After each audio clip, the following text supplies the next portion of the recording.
Hey, it's Holden here, Run Pure Sports. Got my early week positional previews. Make sure you check out running back, wide receiver, and then later in the week, I'll drop tight ends. Right now, we're going to go into quarterbacks for week. This is week 4 already.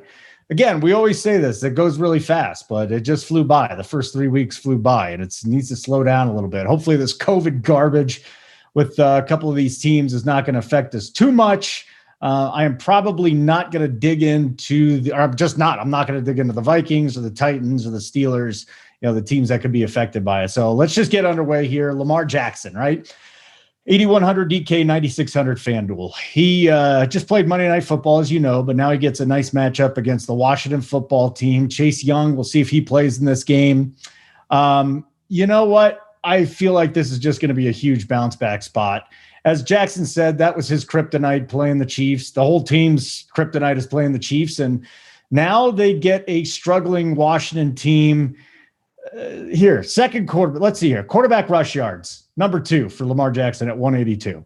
Pass yards, though, just 27th at 576. We just need him to run. And that's what he does week after week after week. Washington allowing 21.5 points per game to quarterbacks, facing Kyler, then Mayfield and Wentz. They have seen Kyler. Kyler ate him up, and I expect Lamar to do the same thing. For me, it's a GPP play, though. I will not be starting Jackson as the highest salary when I see at least a couple other guys that can reach what he's doing. Actually, 1, 2, 3. There's 4 other guys this week that I think are better plays than him value-wise, and all 4 of these guys could end up with the same amount of points.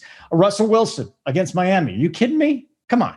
7-8 on DK, 9K on FanDuel. He's cheaper than Lamar Jackson.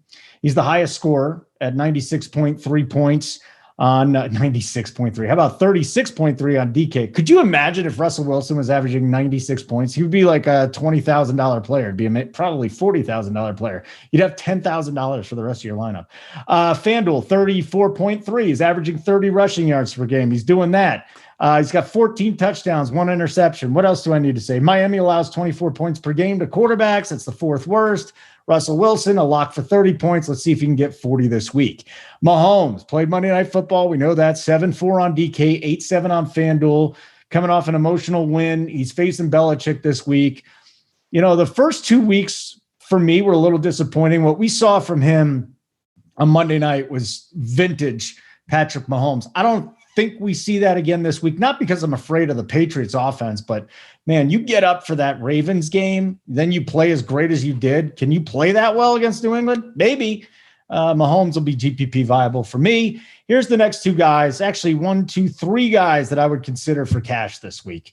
And Russell Wilson would be the 4th. Josh Allen taking on the Raiders, 8-6 on FanDuel. He is 7-3 on DraftKings.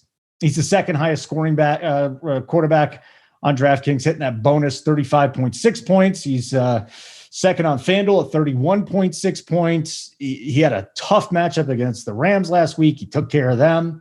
2 rushing touchdowns, 3 straight 300-yard passing games. This guy can throw too. So he's running, he's throwing. He's only got 6 less rushing yards than Russell Wilson. I mean, that's where Josh Allen is right now. He's an elite play, and he's cheaper than the 3 guys I talked about ahead. And the matchup, I think he'll be fine. I'm not worried about what they did to Cam last week, what the Raiders did. Kyler, 8-4 on FanDuel, 7K on DraftKings. He's got Carolina. Like, how do you not go back to the well for 3 straight weeks? Last week was a little disappointing. He should have had a 4th interception, but he still paid off in cash. It was fine. He's going to do it again.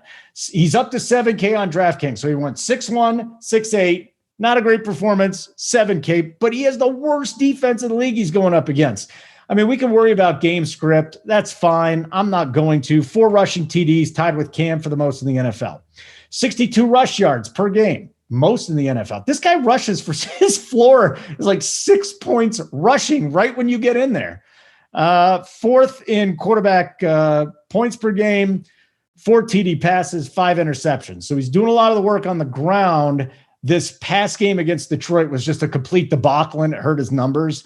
Kyler right now, early in the week, my number 1 cash play, but the guy right behind him on FanDuel. See, Kyler's 200 less than Dak Prescott on DK. Prescott's 7-2. He is 8-2 on FanDuel against Cleveland, though. And then you've got 8-4 for Kyler. So maybe Prescott is the way to go cash-wise on FanDuel. 104 pass attempts in the last 2 games. That's 52 a game on average. 104 pass attempts. Jerry Jones is like demeaning the guy publicly. 3 rushing touchdowns, 3rd in the NFL for quarterbacks, 25 rush yards per game. So you get a little boost there, 29 total points per game. Cleveland allows almost 23 points to quarterbacks. And that was against Burrow, Haskins, and Lamar Jackson. So it was just Lamar Jackson that was really the standout. On FanDuel, I think Prescott's going to be my guy right now. Deshaun Watson at Minnesota, they have a bad defense, but he's just not getting it done. He's 7-8 on FanDuel. How do you pay that? 6.6 on DraftKings. Fine if I'm in GPP. He's 18th in quarterback scoring per game. What? Like, he's not running. He's only got 49 rush yards. So he misses Hopkins. It's a great matchup, but if you're going to play Watson, obviously just a GPP play, and I don't even know if he is a GPP play this week, if he'll be in my core. Jared Goff, don't sleep on this guy. No turnovers. He's only got a 10% uncatchable rate. That is ridiculous. He's extraordinarily accurate right now. Leads the NFL in pass yards per play. I mean, I'm fine with a little Jared Goff this week. Fitzmagic, Seattle allowing 440 passing yards per game. Like, you want to talk about cash viable? Fitzmagic might be, all right, because he's cheap. He might be cash viable. Then again, like, how do you go against Dak and Kyler Murray when you have this going on? I'm just not so sure I could do it. So listen, I love the Fitzmagic. Let me go find the price again real quick. I had it written down. I didn't find 5-4 on DraftKings, and I think 7-1 on FanDuel. So a little much there, but DraftKings, why not? I mean, if you want to take a shot, dude could blow up. I mean, he could get you 25 points this week very easily against that defense. Minshew versus Burrow. No one wants to watch Cincinnati, Jacksonville this week. I don't blame you. But Minshew going against Cincinnati, it doesn't do much damage on the ground. That kind of bothers me. He's got 41 rushing yards this year. He's going up against a nice matchup. But Cincinnati got pressure on Philadelphia last week. On the Burrow side, taking on Jacksonville, he's using Boyd and Higgins. I like that a lot. He's 5th in rushing attempts. Look at that. 5th in rushing attempts, but he's only 11th in rushing yards. But at least he's running. We like that. He's the QB 10 on FanDuel at 20.7 points per game. He was sacked 8 times against the Chargers. That's a little concerning there. But, and listen, they also said, the coaching staff said, hey, you know what? This guy, it's not all his fault. It's mostly the offensive line and the receivers. Last 2 guys, or one guy I want to bring up, Baker Mayfield against the Cowboys, who are allowing a 126.6 passer rating. He's probably going to be in a GPP mix for me this week. And going forward on Monday Night Football, just Aaron Rodgers. I just want to bring this up. 9 touchdowns, no picks, 24.7 points per game. Erod's back, folks. I'm Holden. Thank you so much for watching. Thanks to Captain for running this show from the studio. Check out the rest of the positions. Give me a thumbs up on the video. Follow me on Twitter at Holden Radio. And I'll catch you on a whole bunch of other shows later in the week.